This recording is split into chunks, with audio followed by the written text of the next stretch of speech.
So my name's Simon Tarrant. I'm the Global Business Manager for our large engine business, and I manage that additive business globally. And that encompasses the additive technology systems that we design, test, and bring to market that enable engine, oil, lubricant solutions for marine, power generation, and the railroad industry sectors. Okay.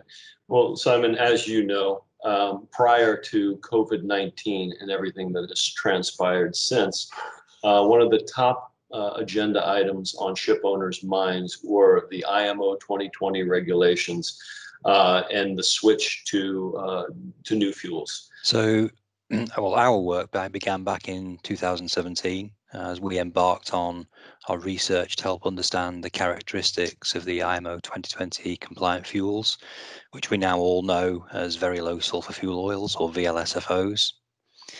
That research aimed to understand what effect VLSFOs would have on the engine operation in conjunction with the cylinder lubricant. It looked at how existing lubricants in the marketplace would perform and whether any new different performance would be required for the safe, effective, and efficient engine operation with those new fuels.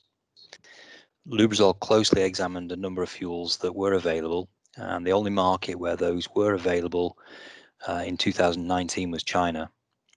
So alongside that, we blended some specific in-house mimics to look at what the blend variability would be. And that was aiding us in addressing what was widely reported at the time across the industry as the variability that was going to be expected from those fuels.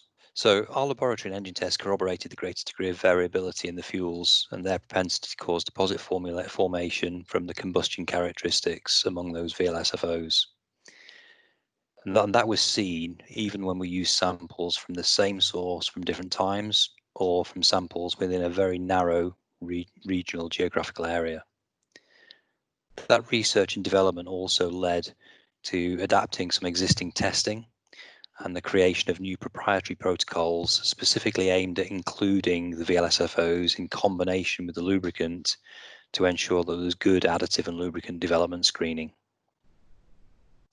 The results demonstrated how existing lubricants on the market would struggle to provide adequate performance with VLSFOs, and where new additives designed for IMO 2020 can effectively reduce the impact of adverse fuel combustion deposit issues through rebalanced detergency, novel dispersancy chemistry, delivering a robust solution to enhance the deposit control and thus maintaining that engine durability.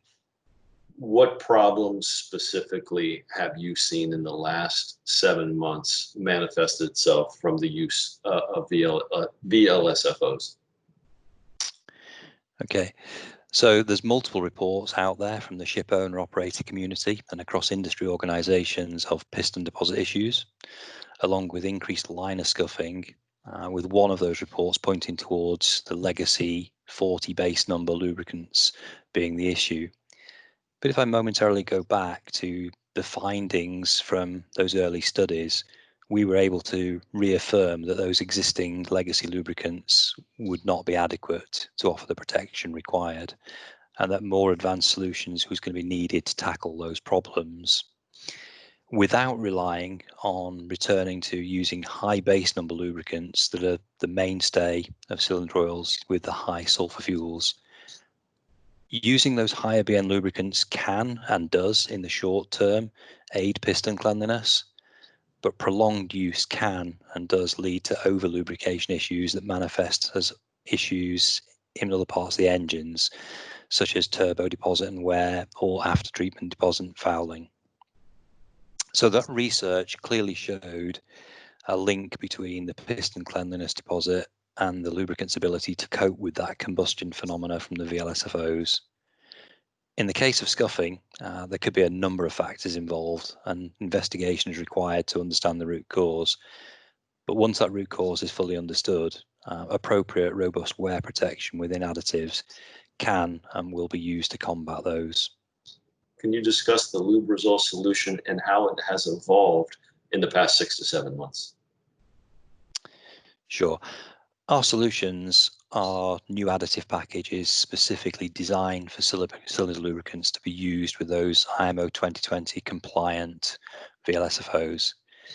Those solutions are in line with OEM recommendations for the appropriate lubricant basicity required for the VLSFO sulfur content, 40 base number, giving the acid neutralization. But these new additive system solutions also offer deposit handling performance through the rebalanced detergency and novel dispersancy additive technology. So those solutions are in line with the OEM recommendations for appropriate lubricant basicity, and that's required for the VLSFO sulfur content, acid neutralization, currently around 40 BN. So those new additive system solutions also give that deposit handling performance through that rebalanced detergency and the novel dispersant additive technology. And deploying particularly that novel dispersancy in marine cylinder lubricants as the first time that that's been done. Now recently, engine maker MAN Energy Solutions has recategorized its approach to cylinder lubricants with a new two-tier category 1 and 2 standard. And it's clear that that lubricant performance will continue to improve to meet the new standards, especially in relation to the lubricants used with low sulfur fuels. So in summary, can you discuss the work being done at Lubrizol when you look at a market that has a lot of different fuels and an uncertain future? So the shipping industry is clearly looking towards new alternate fuels as a key solution in moving towards decarbonisation. Each alternate fuel will likely have different inherent characteristics and will therefore manifest differently in the engine operation, particularly the combustion cycle. As the OEMs look to increase efficiency, performance, and/or accommodate alternate fuels, engine designs will change, new hardware modifications will develop, along with the usage and utilization of new materials. We must consider the impact this will have on the lubricant performance requirements. Lubrizol's in-depth research and understanding of these varying phenomena will allow us to formulate lubricant additives that will enable the continued necessary wear protection for safe, efficient operation of the engine. This will be the case for whichever alternate fuels make up the palette of options being explored ultimately to replace fossil-based liquid diesels of today. Okay. Well, I know recently it was announced that Lubrizol was joining the Getting to Zero coalition.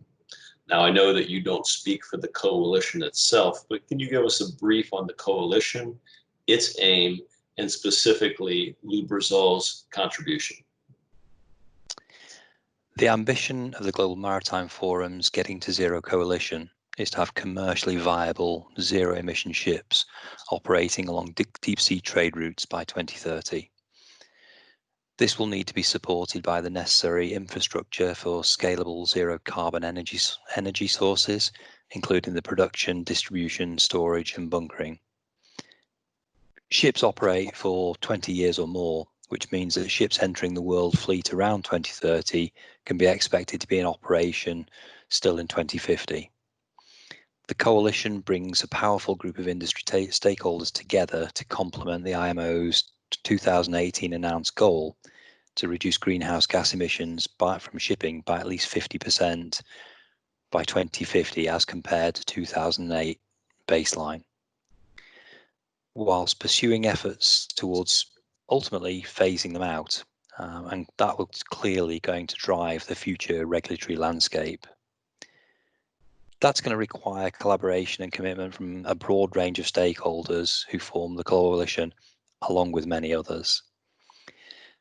Lubrizol's contribution is to the fuels and technologies work stream, and in order that we ensure that our R&D is focused in the right direction. And that's going to ensure that we're ready with additive technology solutions for marine lubricants to enable that future palette of alternate fuels,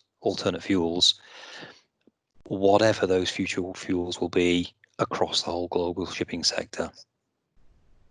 Okay, well, it's exciting times, Simon, as I'm sure you can attest, with a little COVID-19 twist. I know everyone's very busy these days. I truly appreciate your time. Thank you very much, Craig. Okay, this is Greg Troutwine with Maritime Reporter TV.